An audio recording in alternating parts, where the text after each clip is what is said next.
Hello everyone, my name is Sarah Ritt. I'm an artist and a tarot reader, and this is today's collective reading.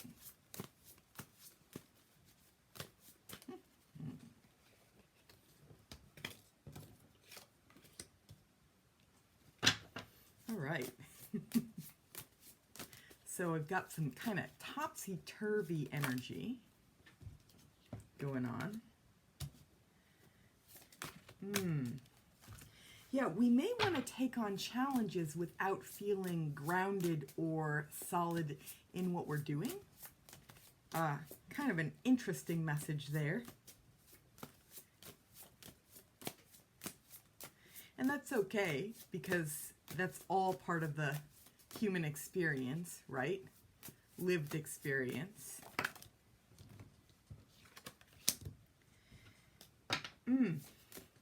Yeah, but it could blow up in our face. So I'm getting that very directly. We've got tower energy. So I guess that's maybe just a message to be mindful and take care of us before we even deal with anything external. You know, take care of us first. Be kind to us first. It's such an old but solid and proven message.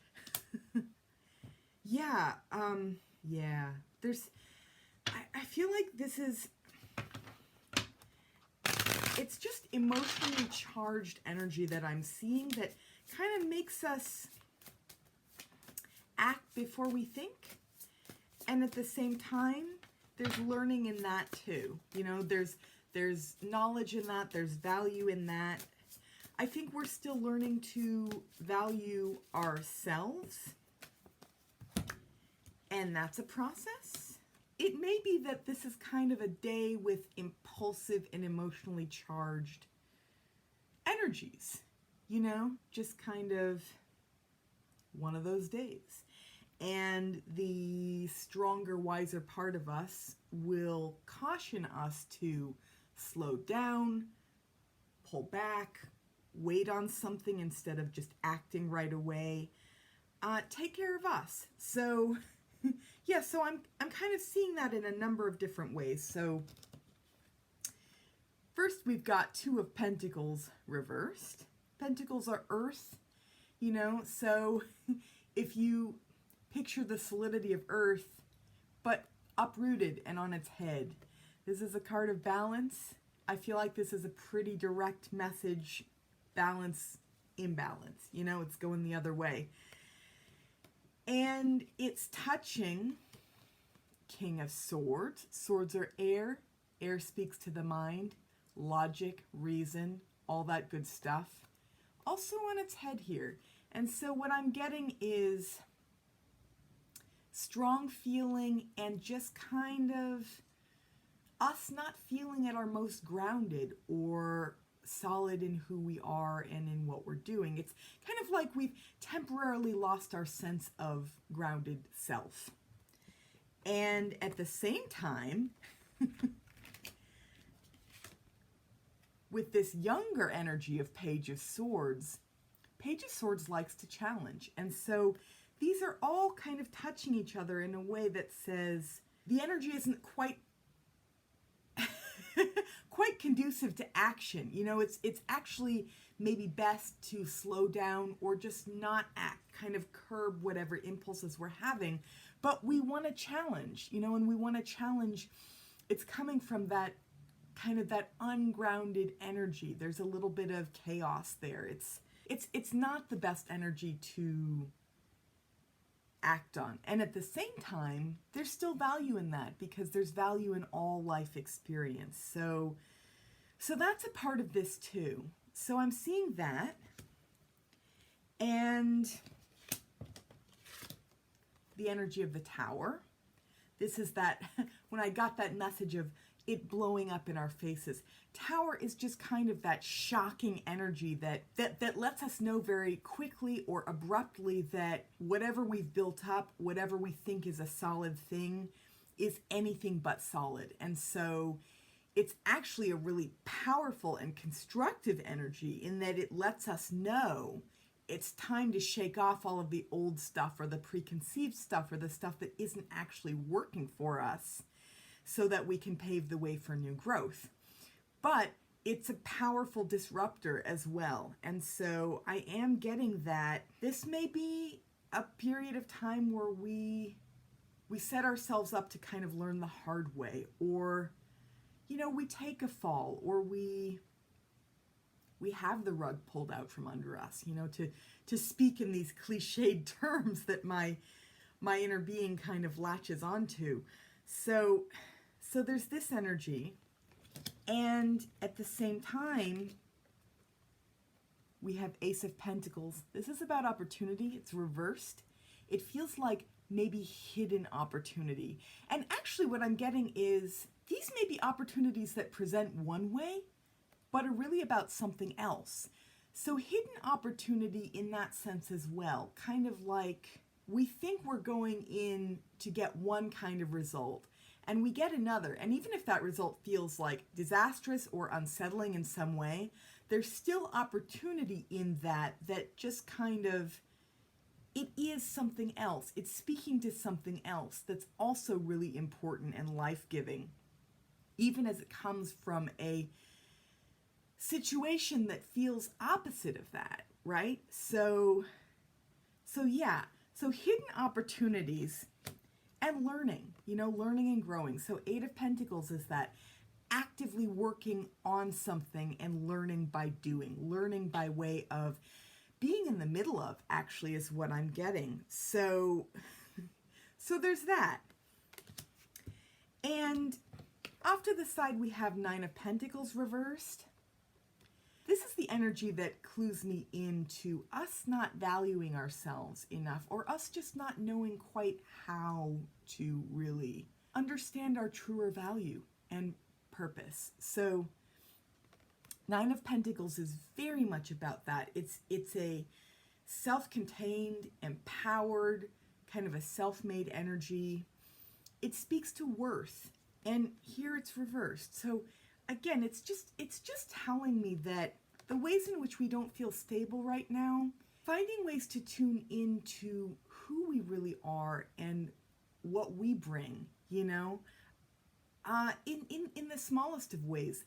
That's an essential part of kind of getting our sanity back and feeling more grounded, more empowered, and maybe actually less quick to act. There's something important about being able to slow down and hear ourselves think. Because when we do that, it's a game changer. When we do that, we get better results ultimately, but those results come from within. The result might be a little bit of peace of mind, or the result might be a really good nap. The result might be taking no action but feeling so much better. I'm getting a lot of earth too, and earth speaks to that theme of nourishing self, that theme of grounding in self, that theme of valuing self, actually. So it's material, but also the material of our physical bodies. And beyond that, resources. And those resources can also be more ethereal. So time and energy and all the positive attributes that make up who we are, those are also resources, right? So we've got that going on as well. So the other energies that I'm seeing are Queen of Pentacles, who is all about caring for self. And she is kind of fanned out here like this with Seven of Pentacles, which is about waiting. This is it's the opposite of taking action. It's the opposite of needing to challenge. It's waiting, it's assessing, it's actually kind of, what I'm getting is it's being at peace while your garden grows. Being at peace, letting things develop. So, but again, even if it all blows up in our face, right? Even if we make a move, it feels like the wrong move, or we kick ourselves for making that move. It's, not the, if we act on impulse and it blows up in our face, there's still value in that. And there's still something to be gained. We need to kind of look, I do feel like this is about looking inward, which is so often a theme in these readings, right? But we need to look for kind of the unexpected opportunity that's there, maybe within the chaos or as the dust settles. Because, I mean, and this is always true, we're always in the process of learning and growing and realizing new things about ourselves. This feels like, yeah, it does. It feels like learning, but maybe having to learn the hard way a little bit. And if we listen in enough, that stronger, wiser self, that's kind of, for lack of better words, our spiritual self, our inner wisdom, our higher self, whatever you want to call it, will tell us to slow down, will tell us to look within, will tell us to put ourselves first, you know, and let whatever external stuff is going on be secondary. Let it just kind of be its own thing that we take space from. That's what I'm getting. So this is another kind of a doozy of a reading. It's an interesting one. So to recap, we're not at our most stable or grounded right now, and we may want to challenge. We may want to shake things up, and that may blow up in our face. It may not be a fun result, but even within that, there's some kind of opportunity for growth, learning, expansion, something that isn't quite as obvious as what we thought we were going in for, whatever that situation is that we were challenging. There's still something to be gained from the challenge, even as our wiser, stronger self says, slow down and just take care of us. So we are still learning to value ourselves. We are still learning to love ourselves. We are still learning to care for ourselves. I very, very much relate to that as well. I am absolutely in the mix with this. As I so often say, I'm right there with all of you. We are still learning to love ourselves, care for ourselves, see ourselves more clearly, find ways to slow down when it's necessary.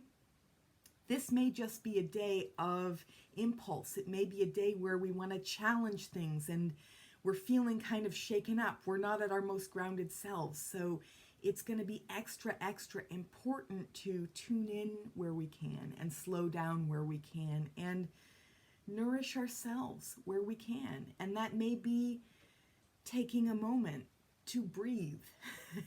That may be taking a moment to water a plant or paint a painting or take a walk or take a nap or feed ourselves something nourishing. You know, this is the time to focus in that way, because something that I'm learning is that there are many ways to show ourselves love. There are many ways to care for ourselves, and that includes caring for our physical body as well.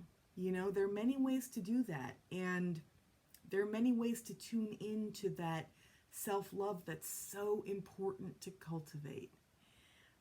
So if you can, find as many ways to slow down and listen in today as you can. And if you're feeling tempted to challenge or fight or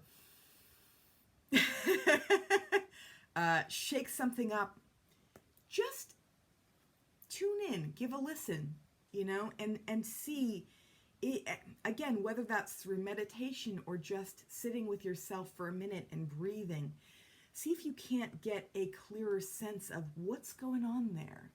And take a step back from the other stuff. Take a step back from the outer noise, the hubbub, the person trying to get your goat, whatever it is. Take a step back and trust in that wiser self, because we all have that going on, and we all have opportunities to really listen in and clarify for ourselves. It's just a question of taking them. So I'm just going to see if there isn't maybe one more message to really cap this reading. Have it feel just a little bit, I don't know, a little bit more grounded.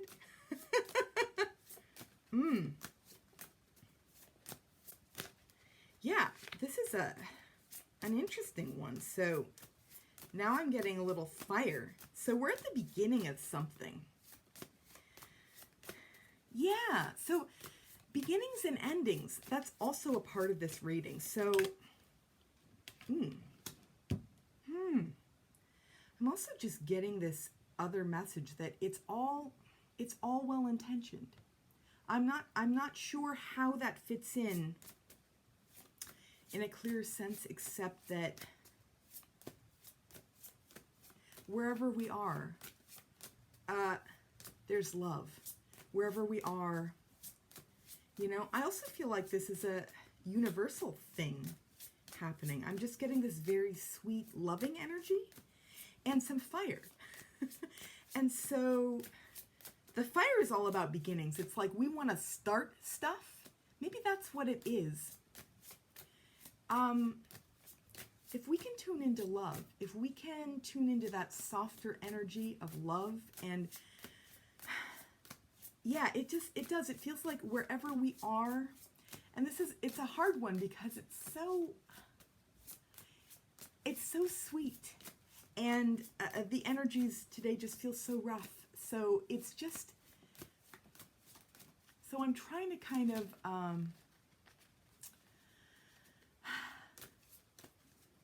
yeah, but I'm getting that it's all well-intentioned. Maybe that means there isn't the need to push as much as we think. So whatever the situations we're in, maybe that's some of it too. You know, maybe we're feeling such a need to challenge, right? And start something. I do feel like that's a part of this. So we've got this energy here, Ace of Rods. This is fire. Aces are beginnings. They begin each suite. It's sideways here. I feel like maybe this means we're in the middle of a new beginning for ourselves, right? So that's going on. And it may be that we want to push because that feels like the perfect way to begin something. But everything here is saying there isn't the need to push that we think there is. And again, so yeah, I don't know exactly where this message fits in. It's so ethereal, you know, but what I'm getting is it's all well-intentioned. It's all okay. Maybe it's that we're all held in love, which is something I'm learning about more, universal love. There's somebody that I love on YouTube called, her name is Marlene Cronin. She does kind of a channeled thing called light language, and she talks about that. You're loved, you're held. And I feel like those words are coming to me as well. So with Six of Cups, cups are water. Water gets into emotion and that like lovely intimacy between people, that relational energy. Six of Cups is especially sweet and innocent and loving. It's a kind of a childhood energy. Six is also balance. So, but the words I'm getting too are, it's all well-intentioned. So if that resonates for you, good. Because it's just such an interesting message, and I feel like it's speaking very broadly, you know, so it's all well-intentioned. It's all okay. And that's an interesting one. So even when it feels polar opposite to okay, it's all okay.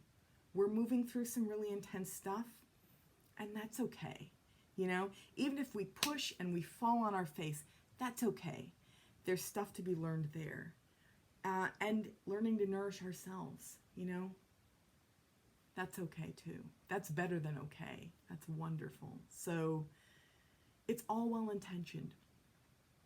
So take that for how it resonates for you. If it resonates, I hope it resonates. And yeah, this is a very interesting reading. I always say that, but it's kind of always true. So I hope that you resonated. I hope that this is helpful for you.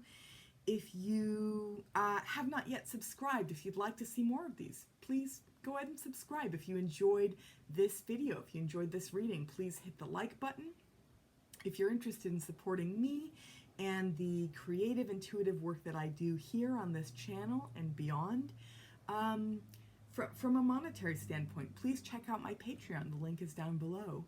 And I hope that you all have a satisfying day, a nourishing day, at least a partially peaceful day, if it can't be all peaceful, you know. And I will see you all again soon. Bye for now.